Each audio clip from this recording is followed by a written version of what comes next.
penahanan itu pada saat setelah dilakukan pemeriksaan kan kewenangannya dikembalikan kepada penyidik sesuai dengan norma pasal 21 KUHP. Mereka tidak akan mangkir dari panggilan sebagai tersangka. Tanggal 13 hari Kamis ini mereka akan memenuhi undangan Polda Metro Jaya.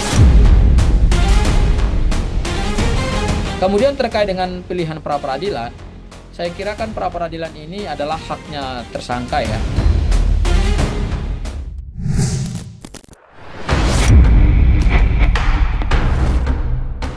Setelah kasus dugaan ijazah palsu mantan Presiden Joko Widodo bergulir, Polda Metro Jaya akhirnya resmi menetapkan 8 orang tersangka yang dibagi ke dalam 2 klaster berbeda berdasarkan pada perbuatan atau tindak pidana yang dilakukan masing-masing pihak.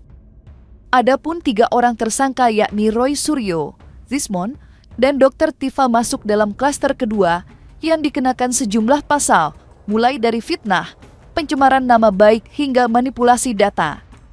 Menanggapi status tersangka yang ditetapkan Polda Metro Jaya, pihak Roy Suryo mengaku tidak kaget dan siap menghadapi proses hukum. Sebaliknya, pihak Roy Suryo mempertanyakan Kapolda Metro Jaya yang tidak menampilkan ijazah fisik Joko Widodo pada saat konferensi pers. Dari situlah status tersangka yang ditetapkan Polda Metro Jaya syarat dengan kejanggalan. Atas dasar itulah pihak Roy Suryo mempertanyakan Polda Metro Jaya yang tidak menampilkan ijazah fisik Joko Widodo sebagai bagian dari alat bukti. Ada 3 orang yang kami tetapkan sebagai tersangka, antara lain atas nama RS, RHS, dan TT.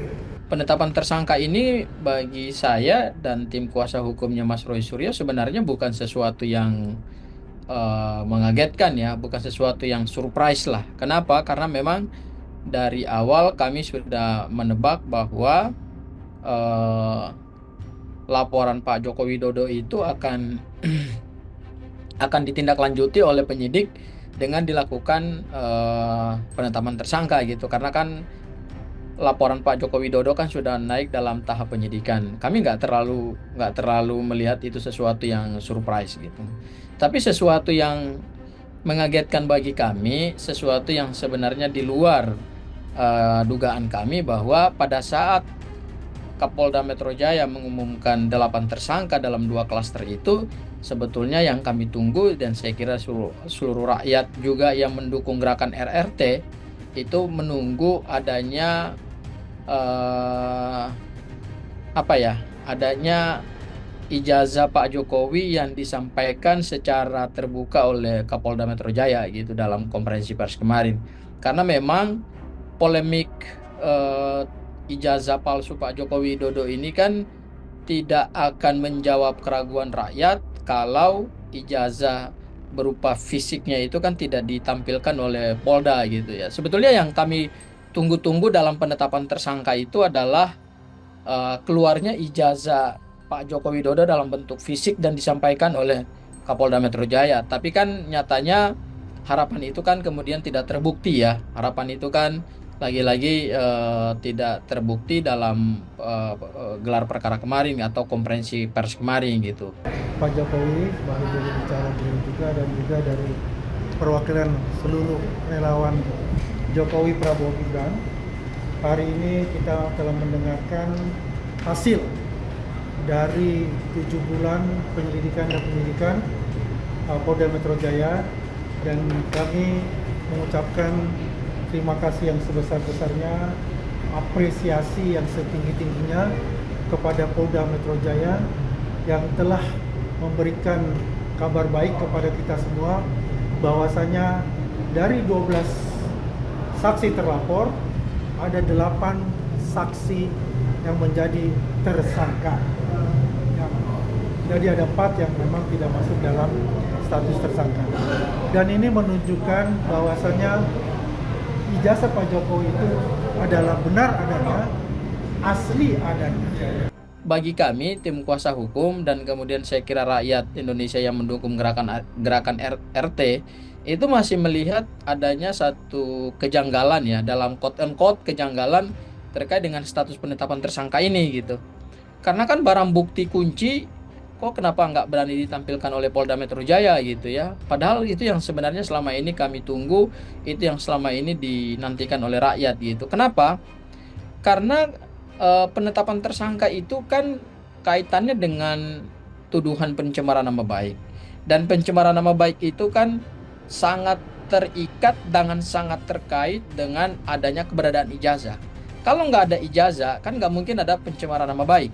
Tapi karena ada ijazah yang oleh Pak Joko Widodo dirasa bahwa apa yang dilakukan oleh RRT itu kemudian mencemarkan nama baik beliau, itu kemudian kan dinaikkan kepada tahap penyidikan dan sama-sama kita tahu udah penetapan tersangka. Tapi yang menjadi catatan kami adalah kok kenapa ijazah Pak Jokowi itu masih sampai hari ini misterius gitu ya. Kalaupun nanti itu dibuka di persidangan, nah itu kan untuk kepentingan pengadilan gitu ya. Tetapi kan pada saat konferensi pers, itu kan konferensi pers kan untuk kepentingan publik. Setelah ditetapkan menjadi tersangka, pihak Roy Suryo melalui kuasa hukumnya dengan tegas mengatakan siap menghadapi proses hukum termasuk memenuhi undangan pemeriksaan pada tanggal 13 November nanti. Pernyataan tegas dari pihak Roy Suryo tersebut tidak lain ditujukan usai Roy Suryo dituding akan mangkir dari pemeriksaan, bahkan melarikan diri setelah menjadi tersangka. Bagi pihak Roy Suryo, tuduhan tersebut tidak berdasar. Demi menghormati penyidik Polda Metro Jaya, Roy Suryo dan kedua rekannya akan kooperatif menghadiri pemeriksaan tanggal 13 November nanti. Lantas apa tanggapan Roy Suryo jika pada pemeriksaan pada tanggal 13 nanti akan langsung dilakukan penahanan? Penahanan itu pada saat setelah dilakukan pemeriksaan kan kewenangannya dikembalikan kepada penyidik sesuai dengan norma pasal 21 KUHP, yaitu ancaman pidananya di atas 5 tahun. Kemudian yang kedua itu kemudian ada pertimbangan subjektif. Jadi saya masih punya utang nih sama Roy Suryo. Utang saya adalah utang untuk mentraktir makan malam Roy Suryo sebelum masuk penjara. Mereka tidak akan mangkir dari panggilan sebagai tersangka. Tanggal 13 hari Kamis ini mereka akan memenuhi undangan Polda Metro Jaya. Dan itu sudah menjadi keputusan bersama tim kuasa hukum dengan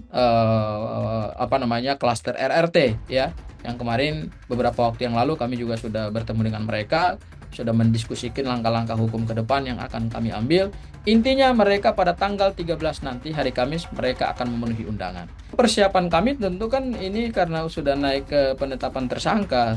Tentu kan kita akan mengikuti proses hukum acara pidana ya. Yaitu pertama akan dimulai dengan pemeriksaan tersangka. Jadi pemeriksaan ini dijadwalkan akan dilakukan di hari Kamis tanggal 13 di Polda Metro Jaya, dan agenda pertamanya adalah pemeriksaan klasternya RRT ya. Kemudian kami selaku kuasa hukum sudah berdialog dan berdiskusi dengan Mas Roy. Intinya dari klaster RRT mengatakan bahwa mereka akan kooperatif untuk memenuhi undangan dari Polda Metro Jaya untuk diperiksa sebagai tersangka gitu, karena ini kan sudah tersangka gitu. Roy Suryo dan koleganya bukan tanpa perlawanan usai resmi dinyatakan menjadi tersangka. Selain mendukung pelaporan terhadap sejumlah pejabat lembaga seperti Ketua KPU, Roy Suryo juga mempunyai hak hukum lainnya untuk menggugurkan status tersangka, yakni dengan melakukan pra-peradilan. Namun begitu, pihak Roy Suryo baru akan menentukan langkah hukum yang diambil termasuk mengajukan pra-peradilan setelah mengetahui hasil pemeriksaan pada tanggal 13 November nanti. Upaya hukum itu bisa saja ditempuhnya tergantung hasil pemeriksaan. Setidaknya itulah pernyataan resmi Roy Suryo melalui kuasa hukumnya saat disinggung upaya perlawanan usai resmi ditetapkan menjadi tersangka atas laporan yang dibuat mantan Presiden ke-7 Joko Widodo. Saya kira kan pra-peradilan ini adalah haknya tersangka ya. Bisa digunakan, bisa juga tidak. Tetapi kami akan menentukan sikap terhadap pra-peradilan. Itu kita lihat pada hari Kamis tanggal 13 November nanti. Pada saat mereka sudah memenuhi undangan dan sudah diperiksa di Polda Metro Jaya. Apapun hasil nanti di Polda Metro Jaya, itu kemudian akan menentukan langkah untuk mengambil pilihan pra peradilan atau tidak. Jadi jawabannya nanti di hari Kamis pada saat mereka selesai diperiksa oleh Polda Metro Jaya. Ya, kita tunggu aja bagaimana nanti Mas Roy Suryo menjawab ini. Tapi yang jelas adalah ini adalah kemenangan, bukan kemenangan hanya Pak Jokowi, tapi ini adalah kemenangan masyarakat, kebenaran yang hakiki dari seluruh masyarakat Indonesia. Relawan Jokowi Prabowo Gibran akan sujud syukur atas hasil yang telah diumumkan pada hari ini. Dan sekali lagi kita apresiasi yang sangat setinggi-tingginya kepada Polda Metro Jaya secara profesionalisme, secara penuh dengan kehati-hatian, akhirnya semua terjawab. Oleh karena itu tetap kita mengawal kasus ini sampai selesai, sampai ada putusan pengadilan yang inkrah. Dan juga selanjutnya nanti kita tetap berkomunikasi baik dengan teman-teman dari jurnalis, juga dengan teman-teman yang lain.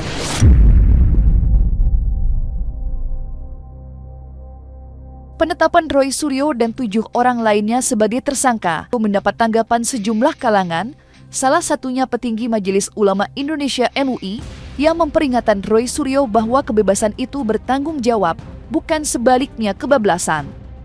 Dengan ditetapkan Roy Suryo menjadi tersangka setidaknya telah memberikan kepastian hukum setelah 7 bulan lamanya polemik ijazah palsu Joko Widodo mememban dan menjadi isu liar di tengah publik. Lantas apa tanggapan pihak Roy Suryo atas pernyataan pejabat dari Majelis Ulama Indonesia yang terkesan memojokkannya?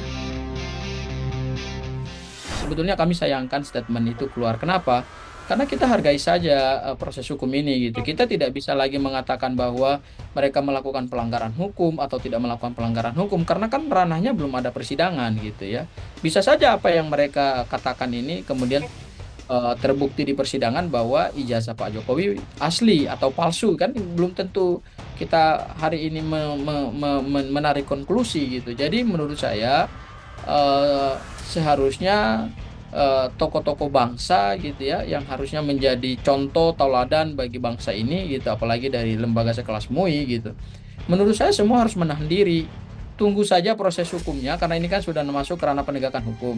Toh kan ada persidangan, akan ada proses pembuktian gitu. Dan satu lagi saya minta Mbak ya, ini mungkin bisa didengar oleh para pendukung Pak Jokowi termasuk Pak Jokowi sendiri. Toh kan nanti pada saat proses persidangan kan Pak Jokowi juga akan dihadirkan sebagai saksi korban sekaligus saksi pelapor, dan menurut saya sangat kita sayangkan sih ya pendapat seperti yang keluar dari Majelis Ulama Indonesia ya sebagai salah satu benteng pertahanan moral dan etika bangsa. Jika Roy Suryo dan 2 koleganya, Rismon dan Dr. Tifa ditetapkan sebagai tersangka klaster kedua, maka nama Egy Sujana menjadi salah satu dari 5 orang lainnya yang juga ditetapkan menjadi tersangka dalam klaster pertama. Munculnya nama Egy Sujana yang ikut terseret dalam kasus tuduhan ijazah palsu hingga ditetapkan menjadi tersangka mengagetkan tim kuasa hukumnya. Menurutnya, Egy Sujana tidak pernah terlibat dalam tuduhan ijazah palsu Joko Widodo. Menurutnya, apa yang dilakukan Egy Sujana bukan menggugat ijazah S1 Joko Widodo, tetapi ijazah SMA. Itu pun Egy Sujana menjadi kuasa hukum dari Bambang Tri, yang kini sudah dinyatakan bersalah dan dihukum kurungan 4 tahun penjara. Berangkat dari situlah tim kuasa hukum Egy Sujana meminta Polda Metro Jaya meninjau ulang status hukum Egy Sujana yang dijadikan tersangka. Berdasarkan hasil penyidikan, kami menetapkan 8 orang sebagai tersangka yang kami bagi dalam 2 klaster. Antara lain, 5 tersangka dari klaster pertama yang terdiri atas atas nama ES, KTR, MRF, RE, dan DHL. Untuk tersangka dari klaster ini dikenakan pasal 310 dan atau pasal 311 dan atau pasal 160 KUHP dan atau pasal 27A junto pasal 45 ayat 4 dan atau pasal 28 ayat 2 junto pasal 45A ayat 2. Ya, sebenarnya kita kaget dan miris ya, ada 8 orang tersangka yang dimana di situ ada dibagi 2 klaster yang kita nggak tahu maksud perbedaan tersebut, tapi kita lihat mungkin dengan profesi ya, perbedaan profesi dan pasal yang diarahkan kepada masing-masing. Untuk khusus Bang Egy, karena saya tidak mau mengomentari yang lain, karena mereka masing-masing punya kuasa hukum. Jadi saya menanggapi tentang Bang Egy saja. Kebetulan saya adalah bahagian dari pengacaranya Bang Egy dari tim yang cukup banyak, 48 orang ya. Nah, untuk mentersangkakan Egy Sujana ini sangatlah belum tepat. Ada beberapa hal kita minta ini ditinjau ulang kembali, karena ini harus dipilah-pilah. Kenapa? Bang Egy Sujana itu menjadi kuasa hukum dari Bambang Tri bersama Gus Nur. Kemudian dalam tentang ijazah palsu Pak Jokowi, itu ijazah SMA ya. Nah, mereka menjalankan proses hukum bersidang. Persidangan itu putus bahwa sampai banding loh, bahwa Bambang Tri sama Gus Dur pidana badan selama 4 tahun. Kesaksian yang lebih dari 20 kalau saya nggak salah. Itu satu pun tidak ada menyatakan melihat ijazah tersebut. Ijazah SMA ya. Namun putusan tetap dianggap merupakan penghinaan dan pencemaran, fitnah dan pencemaran nama baik. Maka jatuhlah vonis pada mereka. Bang Egy tentu berupaya hukum lain, mendatangi Bareskrim. Ini klien kita udah dihukum, udah ingkrah berkekuatan hukum yang tetap. Dalam fakta persidangan ijazah SMA tersebut tidak dapat diperlihatkan, berarti fitnah dan pencemaran nama baik itu sebaiknya gugur. Yang difitnah apa? Yang dicemarkan siapa? Apa yang dicemarkan? Ijazahnya nggak ditemukan. Selain meminta peninjauan ulang status tersangka yang ditetapkan Polda Metro Jaya, tim kuasa hukum Egy Sujana yang menjawab adanya fitnah dan tuduhan liar. Seperti diketahui, Egy Sujana harus menjalani perawatan di Malaysia atas sakit kanker yang dideritanya. Pernyataan itu disampaikan lantaran muncul tuduhan jika Egy Sujana disebut-sebut melarikan diri atas kasus yang sedang dihadapinya. Lantas apa tanggapan Egy Sujana usai mengetahui jika Polda Metro Jaya telah menetapkannya menjadi tersangka? Dan benarkah Egy Sujana sampai hari ini masih menjalani perawatan dan kapan Egy Sujana pulang ke Indonesia untuk menjalani pemeriksaan usai resmi ditetapkan menjadi tersangka? Jadi begini, pada proses hukum itu saya urai dikit. Bang Egy buat dumas tidak diproses. Bang Egy sakit. Tiba-tiba Pak Jokowi buat laporan. Kita nggak terpikir gimana. Ternyata muncul nama Egy Sujana. Egy itu boleh dilihat di rumah sakit. Nanti kami sampaikan kalau memang mau di cross check bahwa itu kanker usus stadium 4, stadium lanjut. Kadarulahnya mungkin doa atau ujian dia berangkat ke Malaysia, berobat di Malaysia. Alhamdulillah sekali lagi dia berhasil. proses operasinya. Kemudian dia pulang. Dia sambil ada urusan penting, urusan keluarga. Bang Egy general check di UK. Atas usul saran dari keluarga, anak-anak dari Bang Egy itu. Kemudian Bang Egy pulang, cek ulang ke Malaysia. Kemudian Bang Egy balik lagi, balik ke Indonesia. Baru 3 minggu di Indonesia, cek ulang lagi. Cek ulang, dia mau pulang harusnya Senin, tapi dia dibilang tersangka, dia baliklah hari Jumat kemarin. Itu rentetan perjalanan Bang Egy. Ketika dia berobat, sedang memperjuangkan kehidupannya, penyakitnya, timbul fitnah.